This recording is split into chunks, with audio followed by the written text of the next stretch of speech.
The story begins at an airport, where we see a pilot named Jack walking quickly towards his aircraft. While walking, he is on a video call with his young daughter. His daughter mentions that she watched the morning news, which reported that the weather in the area Jack is flying to is extremely bad. Due to this, many other flights have already been canceled. She pleads with him to cancel his flight as well and return home safely. However, Jack smiles reassuringly and replies that he has safely flown through such weather conditions many times before. He tells her not to worry and promises that he will be back home very soon. Hearing this, his daughter feels relieved and the call disconnects. Shortly after, Jack enters the aircraft cabin and meets his co-pilot. The co-pilot appears quite nervous because this is his very first commercial flight. Just then, a flight attendant calls Jack outside the cockpit. A police officer is waiting there and informs Jack that due to an emergency situation, they must transport a highly suspicious and mysterious man on this flight. The man's name is Roni. Roni was captured from a restricted and banned secret government lab, where he was part of a highly confidential and dangerous virus research project. He is accused of discovering something ancient and forbidden in that lab that is strictly forbidden to be taken out of the country, and he is now being transferred via this aircraft to a secret military-base prison. The officer explains that they are entrusting Jack with this critical responsibility because he is a highly capable and sensible pilot. Jack accepts the task and ensures Roni is seated in the very last row of the plane so that the other passengers remain undisturbed. Following this, all the passengers board and take their respective seats. Jack checks in with the cabin crew to confirm that everyone is accounted for, and shortly after, the airplane takes off. Once the plane reaches its cruising altitude, Jack engages the autopilot system and strikes up a conversation with his co-pilot about their families. Jack pulls out his phone to show a photograph of his daughter, mentioning how deeply he loves her and that they only have each other in this world. Meanwhile, the passengers in the cabin are relaxed, enjoying their journey, completely unaware of the terrifying ordeal that awaits them. Inside the cockpit, both pilots are initially cheerful as the plane flies smoothly. However, the weather suddenly deteriorates, and the aircraft begins to experience mild turbulence. Jack grows concerned as an unsettling feeling takes over. He immediately makes an announcement asking all passengers to fasten their seatbelts and attempts to contact the control tower via radio. Unfortunately, his transmission fails because the severe weather has completely knocked out the radio systems. Suddenly, a massive bolt of lightning strikes the airplane, causing it to shake violently. Jack leaves the cockpit to personally inspect the condition of the passengers. Upon entering the cabin, he feels a temporary sense of relief seeing that the passengers are shaken but safe. However, the cabin lights begin to flicker and fail one by one. Right then, another violent jolt hits the plane, causing Jack to lose his balance. His head strikes the ceiling hard, leaving him with a bleeding injury on his forehead. Sensing the growing danger, panic begins to spread rapidly among the passengers. Dazed but determined, Jack rushes back to the cockpit to work alongside his partner and regain control of the aircraft. As Jack pushes open the cockpit door, his heart sinks at the sight before him. The cockpit instruments are flickering wildly, and the temperature inside has plummeted to a freezing chill. His young co-pilot sits motionless in his seat.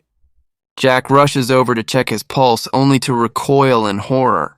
The co-pilot's body is completely frozen solid, as if he had been trapped in a deep freezer for hours.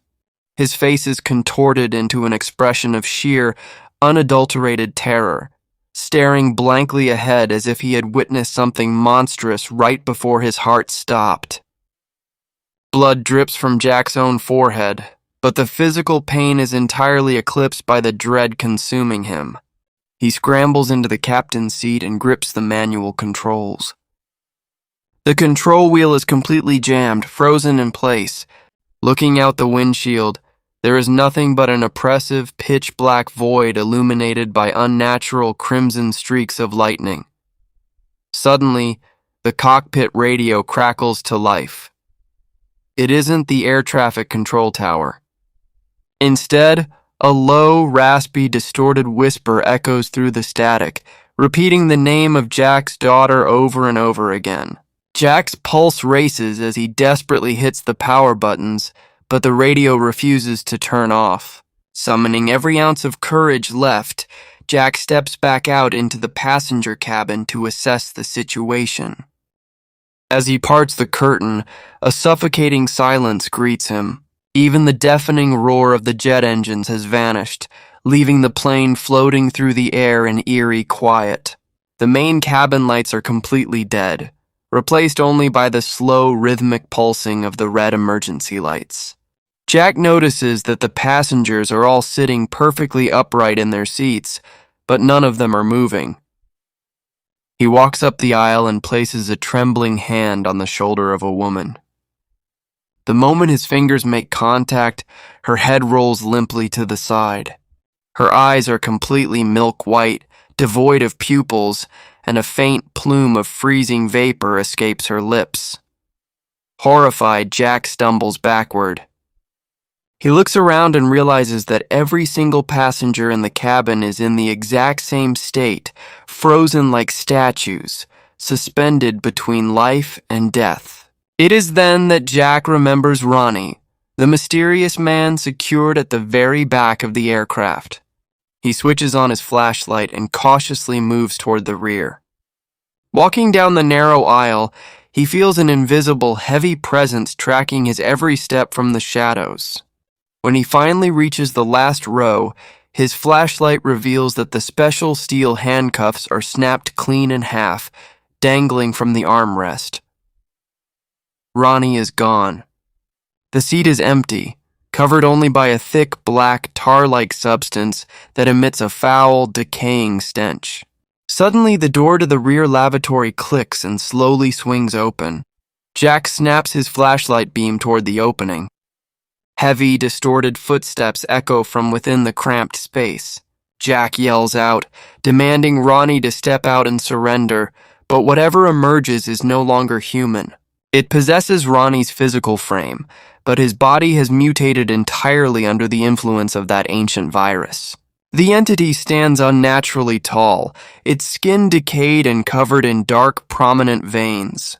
Its eyes are solid, bottomless pits of obsidian black, and its fingers end in elongated, razor-sharp claws. A malevolent ancient entity has entirely possessed the man's body. The entity fixes its gaze on Jack and unleashes a deep, echoing laugh that vibrates through the floorboards. It speaks in a fractured, dual-toned voice, telling Jack that he will never escape this storm, and that this flight will be his final resting place. Realizing he cannot fight this supernatural force, Jack turns and sprints back down the aisle. The possessed entity glides through the air, pursuing him with terrifying speed. Jack manages to dive back into the cockpit just in time, slamming the heavy reinforced door shut and throwing the manual locks. The moment the locks click, a violent barrage of blows rains down on the outside of the door. The entity is clawing at the metal, leaving deep, jagged gouges in the reinforced structure. Jack knows the door won't hold for long. He drops to his knees, frantically ripping open the maintenance panel to manually force a system reboot. As he works, a loud thud echoes from the front of the cockpit. Jack looks up and freezes. Pressed against the exterior of the windshield, thousands of feet in the air amidst a raging storm, is the possessed entity. It stares directly at him through the glass, scraping its elongated claws against the surface, creating rapid, web-like fractures across the thick windshield. Tears streaming down his face, Jack tightly grips the locket containing his daughter's picture and prays for a miracle. Suddenly, the aircraft's primary breakers snap back into place with a loud spark. The dashboard erupts in a sea of bright green and amber lights. Without hesitation, Jack grabs the master control lever and plunges the aircraft into a steep, near-vertical dive. The sudden drop tears the entity away from the windshield, sending it screaming into the dark clouds. Jack uses every ounce of his remaining physical strength to stabilize the diving plane as the clouds break, revealing the distant, welcoming lights of the runway below. As soon as the terrifying entity vanished from the cockpit windshield, Jack breathed a sigh of relief, but the danger was far from over. The runway lights were clearly visible below, but the aircraft's automatic landing gear had completely failed. Red warning lights flashes rapidly on the control panel, and the alarm echoed throughout the cockpit. Jack pulled the manual lever with all his remaining strength, forcing the wheels to deploy with a loud mechanical screech. The plane was just moments away from touching the tarmac when something struck the cockpit door from behind with immense force. The same raspy, distorted voice echoed once again. "You cannot escape me by reaching the ground." Jack. Pushing his fear aside, Jack focused entirely on the landing. The moment the plane's wheels hit the runway, a violent jolt shook the entire aircraft, and sparks flew from the tires. Due to the severe weather, the runway was completely flooded, causing the plane to hydroplane and skid dangerously.